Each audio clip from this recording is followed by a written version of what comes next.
જવાન જય કિસાન। અમારા બાવળિયા ફાર્મ હાઉસમાં અમે ચોમાસામાં ઓબાની ખેતી કરી હતી। તમે જોઈ શકો છો ઓબાનો વિકાસ પણ બહુ સારો છે। ઓબાના અંદર બાગાયતી ખેતીમાં અમે જોમફળીની ખેતી પણ કરી છે। જોમફળી પણ તમે જોઈ શકો છો।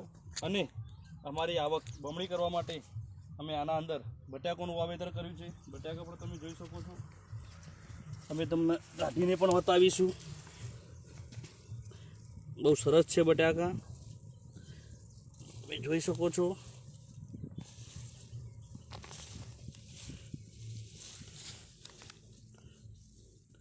એક એક ડોકે બટાકા પણ બહુ સારા આવ્યા છે। હજી અમારા બટાકાને આજે 75 દિવસ થયા છે। તમે જોઈ શકો છો હજી કાચું છે। હજી બટાકું અમારે 20 દિવસ ઊભું રહેશે। અને તમને અમારા વિડીયો ગમ્યો હોય